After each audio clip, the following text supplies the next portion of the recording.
Welcome back to Power Platform. We're going to get started on picking up where Chris left off in the previous video where he imported the database from Access. So in the Northwind example, he had a series of tables. I've gone ahead and added those into a solution. So we can see in my solution, I have 12 tables related to the ordering process that he saw.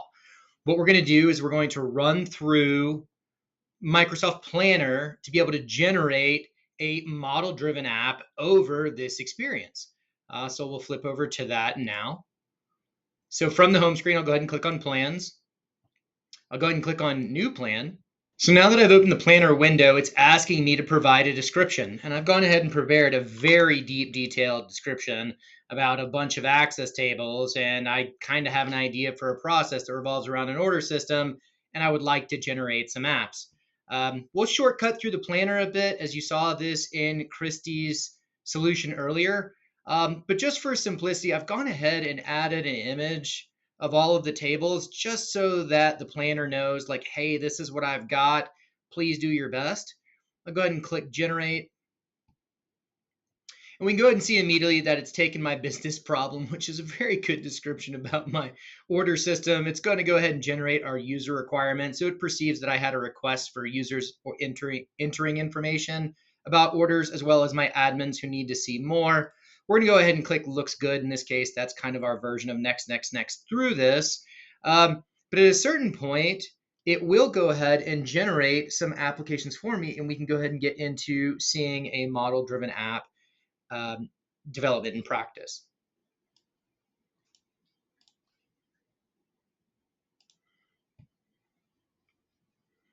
Okay, one more really important feature for this, as you can see, it's trying to generate new tables. I don't want new tables. I want my existing tables. And if you notice when I hover over each of these, there's a little ellipsis out to the side. And if I click on that, it'll allow me to replace it with an existing table. And so I could go off my reference and search for those and replace them with the Northwind Tailwind equivalent of that table. Okay, I've gone through and replaced all of my tables. We can see they're now all lit up green, and it says currently is a Dataverse table, and we're not seeing that new tag anymore. Now that that's done, I can go ahead and click looks good, and it will begin the process of generating the applications for me. We can see that the order entry is going to be a Canvas app, right? It's going to be more user-friendly, potential mobile-friendly for them to be able to enter it. And then our admin view, where we're going to see a lot of information, right? Every one of these records and every one of these Dataverse tables needs to be easy to navigate in this space. So go ahead and hit looks good on those. And then a really important part of our process that I'm going to go ahead and point out now before I jump into the rest of it. So it's currently creating the Dataverse tables, and we can't really see that. But if I hover over each of my apps, I should be able to create them at this point. And until it's finished creating those tables, I'm not going to be able to do that. So I'll go ahead and click on save. And I think a really important part of save is it's offering a new solution. So I can go and start in my planner and do that without needing to create a solution and figure out how to get all of these objects in. I can set it as my preferred solution, and it will do that as well. So we'll go ahead and let this call this we'll call this the Northwind order process manager. And under advanced, if I did have an existing solution where maybe I'd created my Dataverse tables, so if I had done that before I got in here, and I had some objects there, I can do that as well. In like normal solution creation, I have to choose my publisher. I'll go ahead and click save. After a few minutes wait, I got a notification that says my tables have been saved, and I can now start creating my objects by just hovering over them and selecting create. Our focus is definitely on this model-driven app, so I'll hover over the little plus sign there and click create. It'll open our model-driven creator in a new window. Now that the experience is loaded, we can see our model-driven app maker. I see my plan details down the left side still to be able to interact with based on what we've worked with. But on the right side, we see a build space similar to what we would expect in a Canvas app. So I can actually go ahead and start interacting with the model-driven app as it's been laid out. And so as you can see, as I click through the sitemap, I can see the different tables. And notice on the right side, I'm being displayed views. And I can go in on this little arrow on the right side and pop them out and add new views, modify views. So I'll go ahead and do that one for our shipping companies. It'll take me into a new designer where I can take all of the different fields. Remember, a model-driven app and all of its components are tied to the Dataverse table that they interact with. So I'm going to be offered Dataverse interactions more often than not. So rather than just having the company name, I can actually start pulling in more information that would make sense, like the business phone number, maybe the city that they operate in, a web page, and we'll give it one more as to the owner. Okay, so now that I've got these series of tables, I can actually add other Dataverse tables. Again, this concept of a relationship that has beaten us over our heads. I can click on this related column, and we can see other tables that have been brought in and related to this that we can add into our space. So if it was relevant that I had my owning user or the owning team, so not just like the shipping company owner, but the owner from the model-driven side, I can pull that in as well. So at this point, I can add some sorts, I can add some filters, things that help make it more sense. So I'll go ahead and sort by the company name, which should ultimately put these in alphabetical order. Fantastic. And like most of Power Platform, we have the opportunity to save or save and publish which makes it live. So I'm going to go ahead and do that. Okay, now that that's saved, I can navigate back to my model-driven app designer. I can go back to my shippers, and we should see an option for my detailed shipping. And notice when I click this drop down, we can see a lot more, and there's this concept of default, so we can actually control what people are going to see throughout this experience, as well as allow users to create views that are meaningful to them within this display, so that we're not responsible for doing all of those things. So I can go ahead and set this one as default. So now that we've seen the views, let's go ahead and click on one of these rows. We can see there are blue links. So when I click on one, it's actually going to navigate me to the record for it. So let's choose a record that's a little bit more interesting. So we can see by clicking on orders, our default form. So there is a form that was created automatically for us. And in here, we see some relevant information. And below it, I actually see something referred to as a subgrid. So I'm seeing not just the order information, but the related information here through the new order details. So I have the overall order information, but I can see related things. Most often, or at least the use case that makes the most sense, is if we had an account or a vendor and we had contacts that we needed to associate. So when we open the vendor record, it would be nice if we had a table that broke out all of our potential contacts, right? So in this case, the order is the parent record, and I have all of these associated records with it. If I wanted to modify it, similar to the view, I can click the little flyout on the right, and I can click New Form. The form designer is going to be much more robust experience than our views. First, we're met with three types. For today's purposes in our introduction, we are going to stick with our main form. There are scenarios where we would use the other two, but they are much more advanced. I'll go ahead and click create on my main form, and we're brought to another design experience. And it's going to pick up with where our current one leaves off. And similar to a Canvas app experience, we're going to get to be able to drag and drop with our Dataverse information. You can see the option to add new table columns, which allows me to modify my Dataverse table directly from the form navigator. So that way I don't have to flip back and forth and potentially refresh my experience. I can create them as I determine that I need them. If I click on components, I can add additional tabs. So say I had more product details than I wanted, and I didn't want to create this long scroll experience. I could add in another column tab, and I have an entirely new page that we can work with. Similarly, this is not the best use of screen space. So when I select the background on this section, I can actually see that there are settings where I can modify and adjust the columns so that I can take better advantage of the available screen space. So by selecting multiple columns, I should see the ability to break out the information into an additional space so that maybe I can have my parent order details, and then the specifics of the customer information may live over to this right side. So I'll flip back over to my Dataverse space, and I'll choose my shipping address and information. Besides the Dataverse fields, I can add many more components to help modify my view to make it a bit more user-friendly. By clicking on components at the top, we've already seen that we can add columns and sections. So if I were to insert a subgrid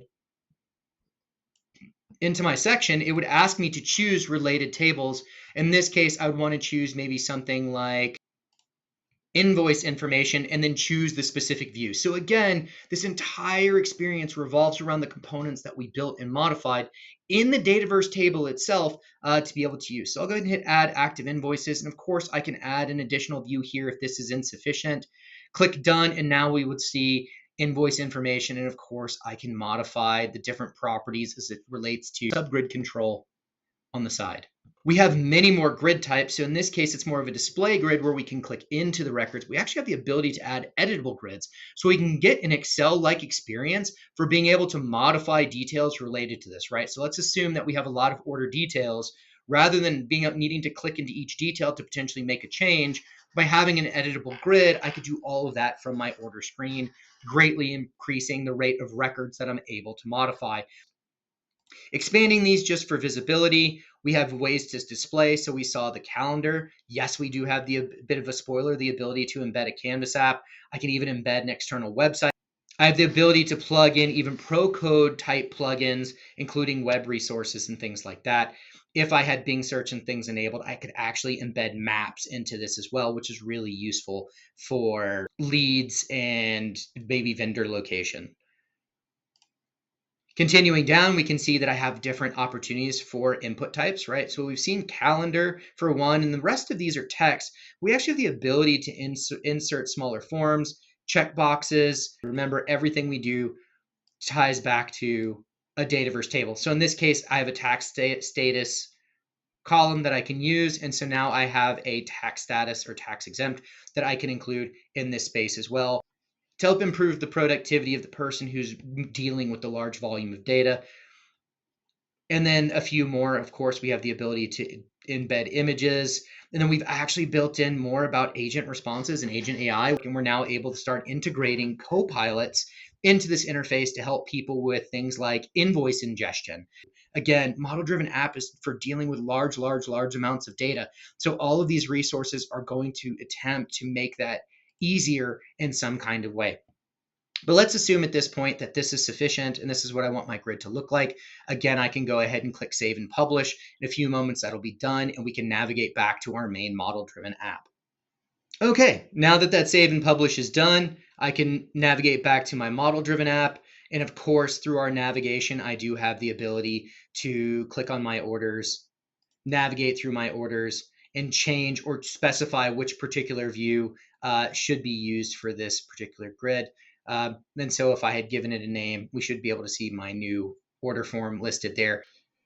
I mentioned earlier that we can embed agents and copilots. So from the model-driven app maker screen, we can click on agents.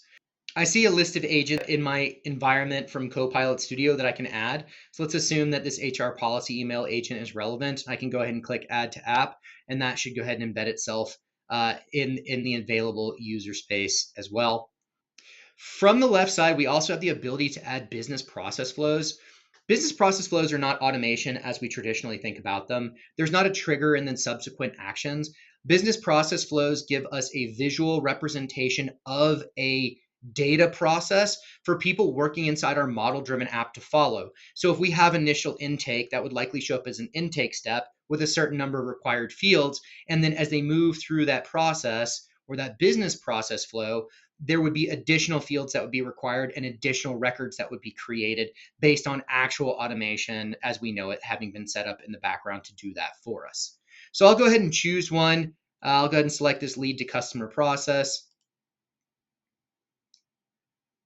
Add that to my orders. And so now we can see what that would look like across the screen. We have the ability to add different fields to be able to modify that. Again, trying to drive not just a connectivity and relation of data, but a process relevant to our overall system. So at this point, I'm going to call it good that I have done enough here to create a fantastic model-driven app. I'll go ahead and click save in the top right and then publish as well to make this live. Now remember, by publishing this, it doesn't necessarily mean that other users have access. So a user could have access to my app, but not see any of the required data. And that would be because of those security roles. Now that I have my app created, I can go ahead and hit play, the same like we would expect from a Canvas app. Okay, now that my play has loaded, we can see what this would look like real time for our users. We see the full navigation, we see the agent feed, we see as well as the different records. So if I click on shippers, we now see my default view for this. If I click on orders and click into my orders, I should have the ability to switch to that order form. In this case, it is defaulted to it. Fantastic work.